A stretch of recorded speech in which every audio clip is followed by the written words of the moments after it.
शिव पुराण की कथा में एक भगवान का ऐसा भक्त था जिसकी परीक्षा लेने के लिए स्वयं भगवान शंकर आए।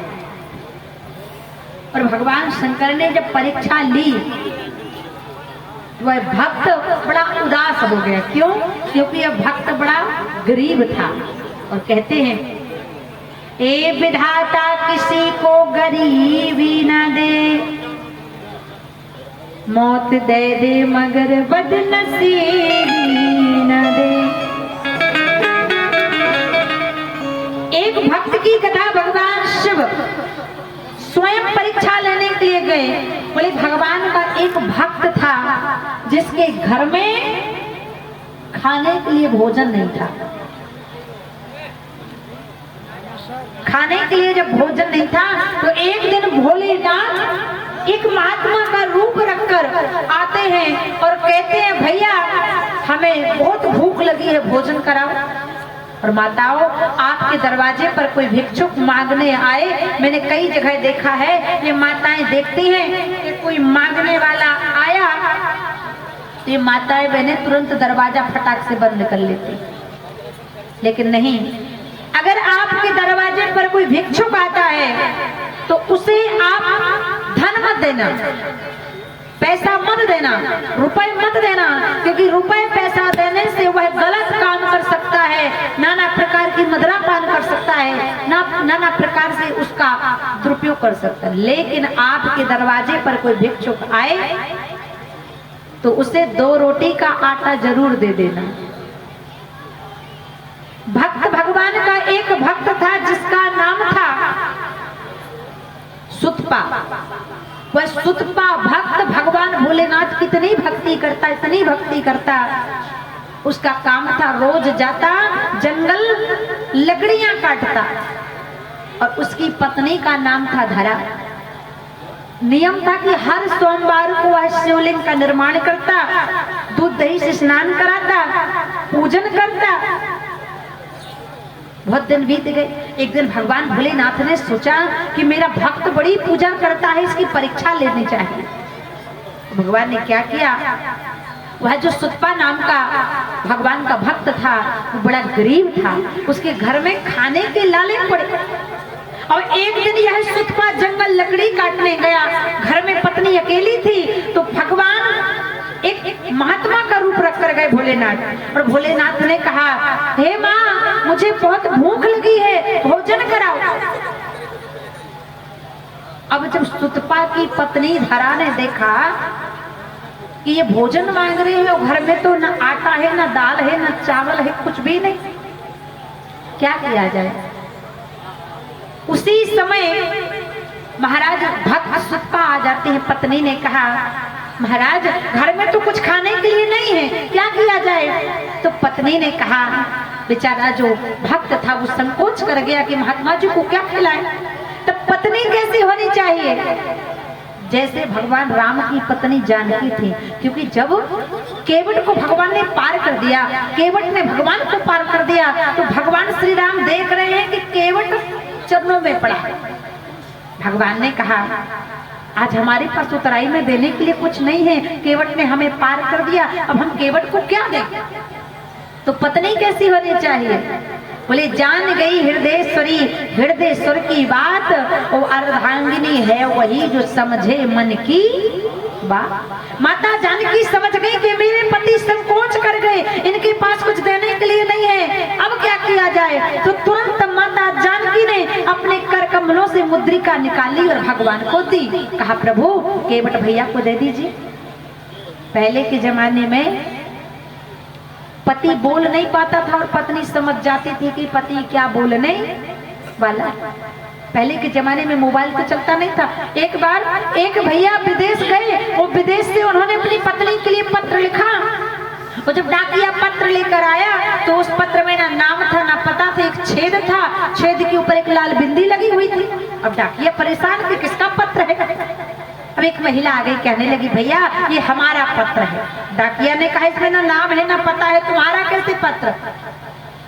महिला बोल पड़ी, भैया ये मेरा पत्र है, क्योंकि देखो ना इस पत्र के नीचे एक छेद है, छेद के ऊपर एक लाल बिंदी है, इसलिए ये मेरा पत्र है, क्योंकि मेरे पति का नाम ही छेदी लाल है। ऐसे माता जानकी समझ गई और माता जानकी ने मुद्रिका दी और भगवान को जैसे दी, भगवान केवट को देने लगे तो केवट भगवान के चरणों में गिर पड़ा। ये नाथ, आज आप मेरी नाव में बैठकर आए, मेरे पास तो सब कुछ कि नाथ आज में काहे न पावा, मिटे दोष दुख दारिद्र दावा। आप मेरी नाव में बैठकर आए, सकल संपदा मेरे पास आ गई। भगवान ने कहा नहीं लेना पड़ेगा। केवट ने कहा हम नहीं ले सकते, क्योंकि प्रभु जैसे मजदूर आप वैसे मजदूर हम, और मजदूर को कोई मजदूर मजदूरी देता। राम जी ने कहा हम कैसे मजदूर हो गए। केवट ने कहा सुनो ना सरकार, अंतर केवल इतना है कि मैं लोगों को नाव में बिठाकर नदी से पार करता हूँ और आप अपने भक्तों को राम कथा पंडाल में बिठाकर भव सागर से पार करते हो। हो गए ना मजदूर। भगवान ने कहा नहीं ऐसे काम नहीं चलेगा, लेना तो पड़ेगा, हम देकर जाएंगे। अब केवट ने कहा ठीक है प्रभु, अगर आप देना चाहते हो मुझे तो वहां दे देना। राम जी ने कहा कहाँ देंगे। केवट ने कहा वहां। अब केवट की बात अच्छी लगे तो दोनों हाथ उठाकर ताली बजा देना। अभी नहीं, जब बात समझ में आ जाए, क्योंकि महफिल के दो दुश्मन, बोले जो समझकर भी ताली ना बजाए और दूसरा बोले जो बगैर ही समझे बजा दे। बोलो जैसे यार। आज भगवान ने कहा ले लो भैया केवट। केवट ने कहा अगर प्रभु आप हमें देना चाहते हो तो वहां दे देना। बोले कहाँ। केवट ने कहा कि खुद को ऋणी समझते हो प्रभु तो ऋण अपना वही चुका लेना। राम जी ने कहा कहाँ। बोले हमने तुमको पार किया प्रभु, हमको पार लगा देना। बोले भक्तवत्सल भगवान की। ऐसे भक्तवान संकल्प करूं भगवान शिव अपने भक्त की परीक्षा लेने पहुंच गए। अरे बहुत भूख लगी है, भोजन कराओ। और उस भक्त के घर में कुछ भी नहीं, आटा भट्टा काटा कुछ नहीं। अब पत्नी बड़ी समझदार थी, पत्नी समझ गई कि मेरे पति संकोच करने लगे, तो तुरंत पत्नी ने कहा हे स्वामी एक काम कीजिए, मेरे पास एक नथनी है और उस नथनी को सुनार के पास ले जाइए, गिरवी रख दीजिए और गिरवी रखने के बाद जो पैसा मिलता है उसे लेकर आइए और फिर उससे मैं भोजन सामग्री से भोजन बनाऊं, इनको पकाऊं। अब पत्नी ने बड़ी समझदारी की बात की, अपनी नथनी निकाल के भगवान को अपने पति को दे दी और कहा जाइए इसको गिरवी रख कर आई। और पति गया और पत्नी की नथनी को सुनार के यहाँ गिरवी रख आया और कुछ पैसे लेकर भोजन की सामग्री लाया, भोजन कराया। कुछ दिन बीत गए। अब पत्नी की नथनी रखी, रोज पति देखता कि मेरी पत्नी के नाक में नथनी नहीं है, मेरी पत्नी सुंदर नहीं लग रही है। एक दिन भगवान भोलेनाथ जो महात्मा का रूप लेकर गए थे, उन्होंने क्या किया कि जो भक्त सुतपा था वो जंगल लकड़ी काट रहा था जंगल में, यहाँ पर साक्षात भोलेनाथ ने उसकी पत्नी का रूप बनाया, सुतपा भक्त का रूप बनाया। तो सेठ के यहाँ पैसे लेकर पहुंच गए। कहने लगे सेठ जी जो हमारी पत्नी की नथनी रखी थी वो वापस कर दो, मैं पैसे ले आया। तो नथनी को भोलेनाथ उठाकर ले आए। जब घर आते हैं तो देखा कि जो भक्त था उसकी पत्नी गोबर से लीप रही थी, अपने आंगन को गोबर से पोत रही थी। अब भगवान भोलेनाथ उसके पति के रूप में नथनी को लेकर आए। कहने लगे अरे तुम्हारी नाक बगैर नथनी की अच्छी नहीं लग रही, इसलिए देखो मैं तुम्हारी नथनी उठा लाया। अब पत्नी ने कहा देखो जी हमारे दोनों हाथ में गोबर लगा हुआ है, अभी कहीं रख दो, जब मैं काम से निपट जाऊंगी तो पहन लूंगी। देखो भोलेनाथ की कृपा। भोलेनाथ उस भक्त की पत्नी के रूप, पति के रूप में खड़े कहने लगे नहीं नहीं देवी, ये छोटी सी नथ है, कहीं अगर गुम गई तो पत्नी ने कहा अगर आपको इतनी ही चिंता है तो एक एक काम कीजिए, मेरे तो दोनों हाथ गोबर में गंदे हैं, आप ही नथनी को पहना दीजिए ना। आज भोलेनाथ भक्त का रूप लेकर गए और भक्त की पत्नी भक्तानी को आज अपने दोनों हाथ से नथनी पहना रहे। नथनी पहना दी। अब भगवान अंतर्धाम हो गए। अब 2 घंटे बाद उसका असली पति आया लकड़ी काट के। अब पति की नजर पत्नी पर पड़ी। अरे अरे तुम सुनार की आ गई थी क्या? तुमने अपनी नथनी ले ली।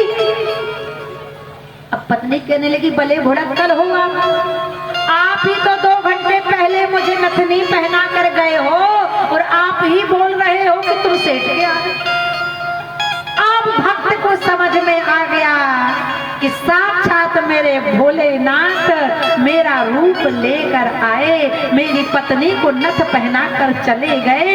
अब वह मन में रोने लगा और कहने लगा, हे भगवान, मैंने ऐसा कौन सा पाप कर दिया कि बनिया दर्शन धनिया दर्शन। हे भोलेनाथ, मैं बिना पापी कैसे हो गया कि आपने उस बनिया को दर्शन दे दिया? धनिया का मतलब पत्नी होता है। रोने लगा, कहने लगा, मैंने ऐसा कौन सा पाप कर दिया कि बनिया दर्शन धनिया दर्शन मोहे न दियो भोलेनाथ, मन भज प्यारे बम बम भोलेनाथ। आज कितना दुखी हो गया, कितना दुखी हो गया कि आज भगवान भोलेनाथ की भक्ति में लीन हो गया कि जब तक मैं बाबा के दर्शन नहीं करूंगा तब तक अन्न जल ग्रहण नहीं करूंगा, क्योंकि बनिया को दर्शन दिया, धनिया को दर्शन दिया, मुझे नहीं दिया। तो आज वह पैदल चलकर महाकालेश्वर मंदिर उज्जैन गया। जब पैदल चलकर महाकालेश्वर मंदिर उज्जैन जाता है तो देखता है भगवान महाकाल के दरवाजे बंद हो जाते हैं। अब और रोने लगा कि प्राण त्याग दूंगा जब तक मुझे भोलेनाथ का दर्शन नहीं होगा। रोने लगता है, सिर पीटने लगता है। उसी समय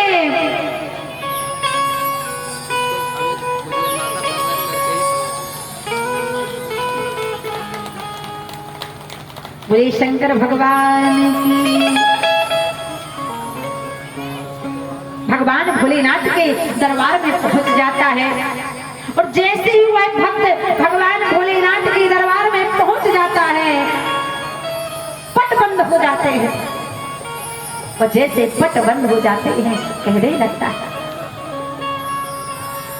हे शंभू बाबा मेरे भोलेनाथ। कितने भाव से गाता है, तीनों लोकी में तू ही तू। बड़े भाव से गाता है मंदिर महाकाल के धाम में पहुंचकर। जय हो, सभी लोग गाएंगे। आज उस भक्त के लिए भगवान ने दर्शन दिए। तीनों लोकी में तू ही। जैसे ही गाया तो आज रोते रोते आधी रात बीत गई, लेकिन उसे दर्शन नहीं हुआ। जब अपने प्राणों को त्यागने लगा, प्राण देने के लिए तैयार महाकालेश्वर उज्जैन में हुआ, तुरंत भगवान भोलेनाथ प्रकट हो जाते हैं। बोलिए महाकालेश्वर भगवान। और भगवान प्रसन्न होकर अपने जिस चांदी के कटोरे में भोलेनाथ भोग लगाते थे, उस कटोरा को उस सुतपा नाम के भक्त को दान कर देते हैं। हे भक्त, तूने मेरी इतनी भक्ति करी है, इस कटोरा को पकड़ो। और सुतपा भक्त को वो चांदी का कटोरा दे दिया। लेकिन जब सुबह हुई, पुजारी आए भोलेनाथ को भोग लगाने के लिए कटोरा देखने लगे, चारों तरफ कटोरा नहीं मिला। सुतपा भक्त गया, कहने लगा, हे पुजारी जी, रात में भोलेनाथ ने ये कटोरा मुझे दिया था, लीजिए आप इस कटोरा से भोलेनाथ को भोग लगा दीजिए। और तभी से उज्जैन महाकालेश्वर मंदिर का दरवाजा बंद होने में आधा घंटा समय और बढ़ाया गया उस सुतपा भक्त के लिए। जो 2:30 बजे बंद होता था, अब वह 3 बजे भगवान का पट बंद होता है। ऐसे भक्तों पर कृपा करने वाले भगवान शंकर हैं। तो एक बार दोनों हाथ उठा के जयकारा लगाएं। बोलिए शंकर भगवान की।